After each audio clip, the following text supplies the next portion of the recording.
যে হাত দুটি পরম মমতায় একদিন নিজের সন্তানকে কুলে তুলে নিয়েছিলেন, সেই হাত দুটি যখন নিজের 23 বছরের লালিত বিশ্বাসকে চূর্ণ বিচূর্ণ করে দেয়, তখন তাকে আপনি কি বলবেন? 2022 সালের 18ই নভেম্বর যমুনা এক্সপ্রেসওয়ের এক নির্জন কোণে পড়েছিল একটি লাল ট্রলি ব্যাগ। পুলিশ যখন ব্যাগটির চেন খুলেন, ভেতরের দৃশ্য দেখে শিউরে উঠেছিলেন অভিজ্ঞ অফিসারেরাও। ভেতরে প্লাস্টিকে মোড়ানো এক যুবতীর রক্তাক্ত মরদেহ, বুকে আর মাথায় তাজা বুলেটের ক্ষত।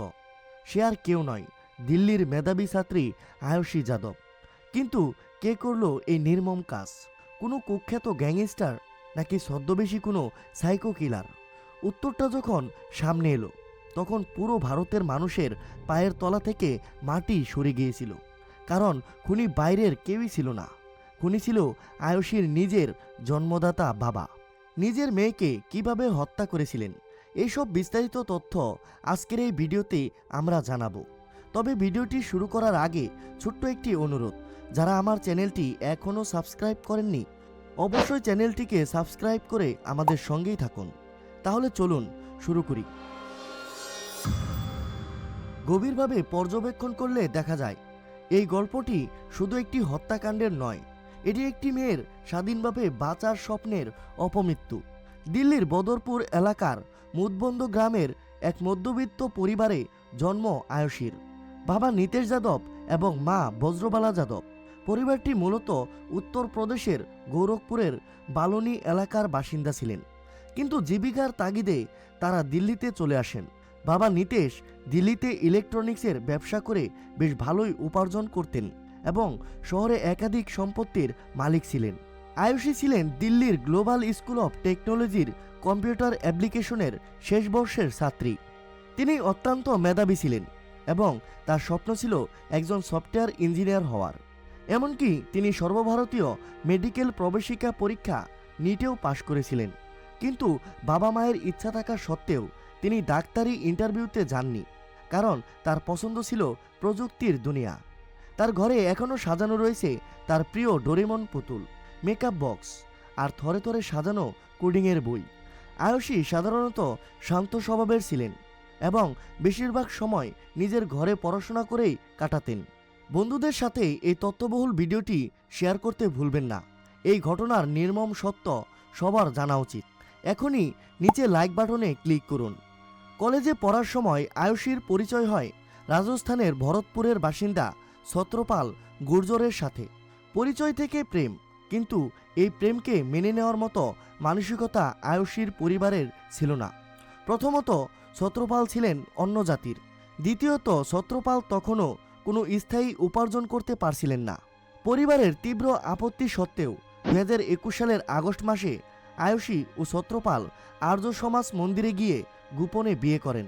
শুধু তাই নয়, 2022 সালের 14ই অক্টোবর তারা শাহাদারা জেলা ম্যাজিস্ট্রেটের কার্যালয়ে গিয়ে আইনিভাবে এই বিয়ে রেজিস্ট্রিও করেন। কিন্তু এই সত্য যখন আয়ুষীর বাবা মা জানতে পারেন, তখন থেকেই শুরু হয় আসল মানসিক নির্যাতন। নিতেশ যাদব ছত্রপালের বাড়িতে গিয়ে তাকে আয়ুষীর থেকে দূরে থাকার হুমকিও দিয়ে আসেন। পুলিশের চার্জশিট এবং তদন্ত থেকে জানা যায়, ঘটনার দিন অর্থাৎ 17ই নভেম্বর 2022 তারিখে আয়ুষী না জানিয়ে কয়েকদিন বাইরে থাকার পর বাড়ি ফিরেন।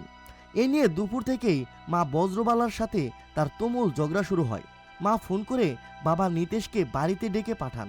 নিতেশ যখন বাড়িতে আসেন, তখন তর্কাতর্কি চরম রূপ নেয়। আয়ুষী স্পষ্ট জানিয়ে দেন তিনি একজন প্রাপ্তবয়স্ক এবং নিজের সিদ্ধান্ত নিজে নেওয়ার মতো অধিকার তার রয়েছে। পরিস্থিতি সামলাতে এবং পরিবারকে বিয়ের স্বীকৃতি দিতে বাধ্য করতে আয়ুষী একটি মিথ্যা কথা বলেন। তিনি বলেন, আমি মা হতে চলেছি, আমি গর্ভবতী। এই একটি কথাই নিতেশ যাদবের ভেতরের হিংস্রতাকে উস্কে দেয়। লোকলজ্জা আর সামাজিক সম্মানের ভয়ে অন্ধ হয়ে যান তিনি। আলমারি থেকে বের করেন নিজের লাইসেন্স করা 32 বোলের রিভলভার। চোখের পলক ফেলার আগেই নিজের মেয়ের বুকে আর মাথায় পরপর 2টি গুলি চালিয়ে দেন। মেঝেতে লুটিয়ে পড়ে ছটপট করতে করতে শেষ নিঃশ্বাস ত্যাগ করেন 22 বছরের তরুণী আয়ুষী। খুনের পর নিতেশ এবং বজ্রবালা প্রায় 13 ঘন্টা মেয়ের লাশের পাশে বসে কাঁদেন, কিন্তু সেই কান্না অনুশোচনার ছিল না, ছিল ধরা পড়ার ভয়। এরপর শুরু হয় অত্যন্ত ঠান্ডা মাথায় অপরাধের প্রমাণ লুপাটের চেষ্টা। তারা বাজার থেকে একটি বড় লাল রঙের ট্রলি ব্যাগ কিনে আনেন। পরম মমতায় যে মেয়েকে একসময় সাজিয়ে দেওয়া হতো, সেই মেয়ের মৃতদেহকে প্লাস্টিকে পেঁচিয়ে পশুর মতো ঢুকিয়ে দেওয়া হলো সেই ব্যাগের ভেতরে। 18 নভেম্বর ভোরবেলায় নিজের ফোর্ড ফেরেস্তা গাড়ির ডিকিতে সেই ব্যাগ ভরে যমুনা এক্সপ্রেসওয়ের দিকে রওনা হন এই দম্পতি। মথুরার রায় এলাকার এক নির্জন ঝোপের ভেতর ব্যাগটি ফেলে দিয়ে তারা আবার দিল্লিতে ফিরে আসেন, যেন কিছুই হয়নি। নিজের সন্তানকে খুন করে এইভাবে ব্যাগবন্দি করা একজন বাবা মায়ের পক্ষে কি আসলেই সম্ভব? আপনার মূল্যবান মতামত নিচে কমেন্ট করে আমাদের জানান। 18 নভেম্বর সকালবেলা উত্তরপ্রদেশ পুলিশ হাইওয়ের পাশে ব্যাগটি উদ্ধার করে। পরিচয়হীন এই লাশের রহস্য উদ্ঘাটনে মাঠে নামে 14টি বিশেষ পুলিশ টিম। পুলিশ প্রথমে দিল্লির সমস্ত নিখোঁজ ডায়েরি পরীক্ষা করেন। 20 নভেম্বর পুলিশের কাছে একটি অজ্ঞাত নম্বর থেকে ফোন আসে, যা তদন্তের মোড় ঘুরিয়ে দেয়। পুলিশ যখন আয়ুষীর ছবি নিয়ে তার বাড়িতে পৌঁছায়, তখন তার মা ও ভাই লাশটি শনাক্ত করেন। কিন্তু পুলিশের খটকালাকে যখন দেখা যায়, মেয়ে নিখোঁজ হওয়া সত্ত্বেও পরিবার কোনো পুলিশে অভিযোগ দায়ের করেননি। জিজ্ঞাসাবাদে বাবা ও মায়ের বয়ানে চরম অসঙ্গতি দেখা যায়। অবশেষে পুলিশের কড়াজাড়ার মুখে ভেঙে পড়েন নিতেশ যাদব। নিজের 17 বছরের ছেলের সামনেই তিনি স্বীকার করেন, পারিবারিক সম্মান রক্ষার্থেই তিনি নিজের মেয়েকে খুন করেছেন। পুলিশ হত্যাকাণ্ডে ব্যবহৃত রিভলভার এবং গাড়িটি জব্দ করেন। সবচেয়ে বড় ট্র্যাজেডি হলো, ময়নাতদন্তের রিপোর্টে জানা যায় আয়ুষী আসলে গর্ভবতী ছিলেন না। তিনি শুধু পরিবারকে রাজি করাতে সেই মিথ্যা কথাটি বলেছিলেন, কিন্তু সেই একটি মিথ্যাই তার প্রাণ কেড়ে নিল। 2022 সালের 22 নভেম্বর পুলিশের কড়া পাহারায় লক্ষ্মীনগর শ্মশানে আয়ুষীর শেষকৃত্য সম্পন্ন হয়।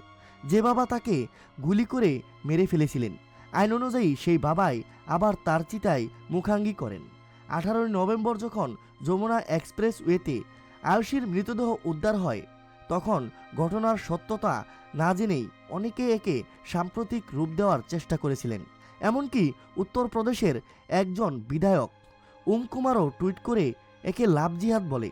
কিন্তু সত্য যখন সামনে এলো, তখন সবার মুখ বন্ধ হয়ে গেল, কারণ খুনি কোনো ভিন্ন ধর্মের কেউ ছিল না। খুনি ছিল আয়ুষীর নিজের জন্মদাতা পিতা। যে সম্মানের দোহাই দিয়ে এই হত্যাকাণ্ড ঘটানো হলো, সেই সম্মান কি আজ এই পরিবার ফিরে পেয়েছে? আজ বাবা মা দুজনেই জেলখানার অন্ধকার প্রটোকলে বন্দী। সমাজ আজ তাদের খুনি হিসেবে চেনেন। এই ঘটনা আমাদের তথাকথিত সভ্য সমাজকে এক বিরাট কাঠগড়ায় দাঁড় করায়। ভালো থেকো আয়ুষী। এই পৃথিবী হয়তো তোমার ভালোবাসার যোগ্য ছিল না।